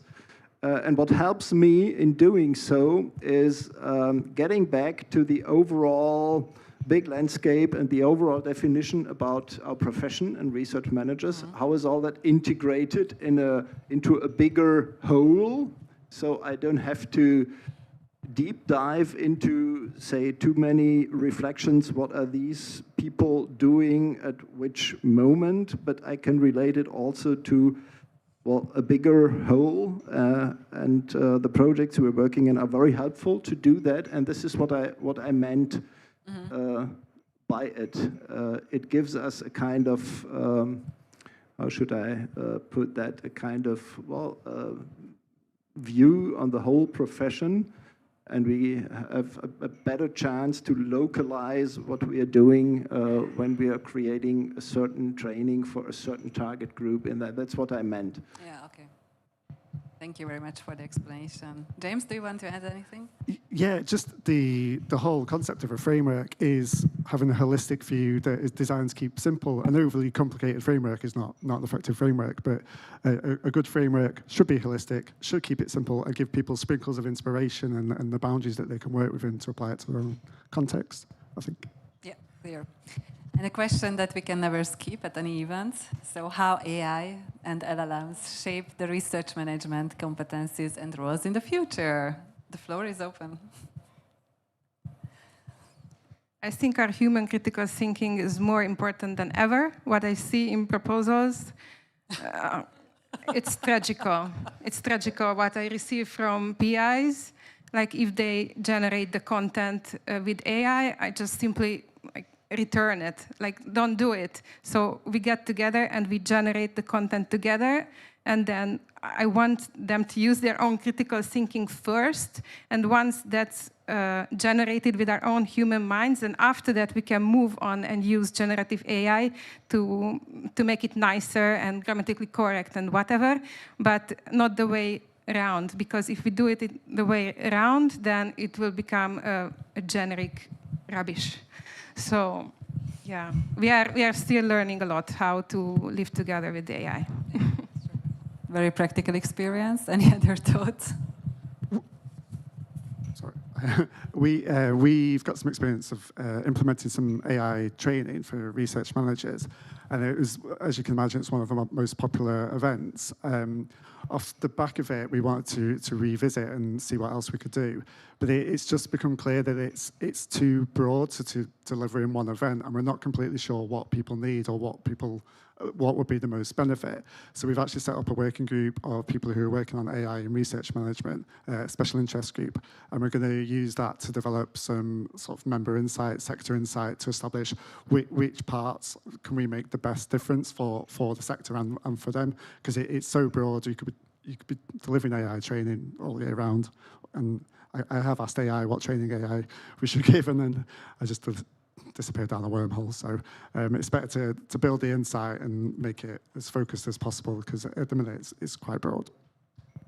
Can I just follow up? So I think for EARMA it's quite similar, that the trainings on AI are extremely popular. There is also a working group that analyzes, investigates, tests AI and the impact on the work and the possibilities and the challenges. So I think, again, a balanced approach is very much needed. So maybe a more like personal reflection. I'm also working a lot with the topic of research ethics and integrity. So, of course, there were very big discussions around the AI and the implications for the ethical implications. So I think that there were quite some differences and different approaches, with some experts claiming that it just should be forbidden fully.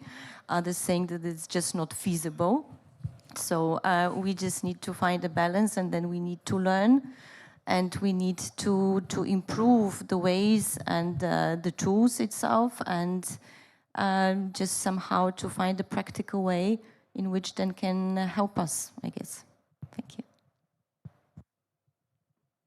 Well, no more missionary statement from my side, but just a story. I went to the Fortrama annual conference last year, and there was somebody from the DFG, which is the biggest research funding organization in Germany. And he told us that with AI, the number of proposals sent to DFG augmented by the factor of 30.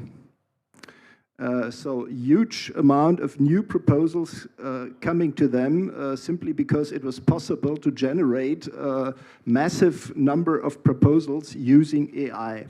What was the solution? They started to evaluate all these proposals using AI. So AI-generated proposals were evaluated using AI. This is artificial, it's not at all intelligent. Thank you. This is just a nice closing word for this question, a very last question, and then we go for the lunch, I promise. So cultural diversity and research management. Would you add anything? So how it is affected, why, for instance, James argued for inclusiveness and stuff like that. So if you have just any thoughts on that. Research culture is really important to us all, I guess. And we've got a special interest group who focus on research culture. And that's their opportunity to share and learn from each other, both positive and negative. And as a result of that, we've gone on to develop some training to give some people some tools to think about how to create a positive research culture, which has a greater impact on everyone. And again, a positive research culture in the ecosystem makes it a nice place to work. So to answer the question, we've got special interest groups talking about it, training developed as a result of it, and that, but it's an ongoing thing. It's not a standstill event, so it's something that you need to continually work at, as with all inclusivity. Yeah, thank you. Any other? Yeah, I think share and learn, that could be also a motto for today, because this is what we learned from our international colleagues overseas, but also the experience from the partnership meeting. So here I can say that we came to the end of the first outreach event that was organized by RM Framework and hosted by Hétfő Research Institute in Budapest. I'm really grateful for all of you that you joined us here, also our online, and our great presenters, speakers, and everyone who contributed to this really great discussions. So big applause again to our speakers, all the speakers and presenters. And as I thought, this was just the first event, so much more will come next year when we will have more results, more experiences to share. So please do follow us on social media, follow us through our website, our podcasts, and of course stay in touch even directly. Thank you again. The lunch will be just at the back, behind the stairs, but before we go lunch, we want to make a nice group photo, so I ask everyone to come here. No? Stand up. Stand up, yeah, and the photographer is over there. So just we have to look above. So thanks again, and make a group photo and go for lunch.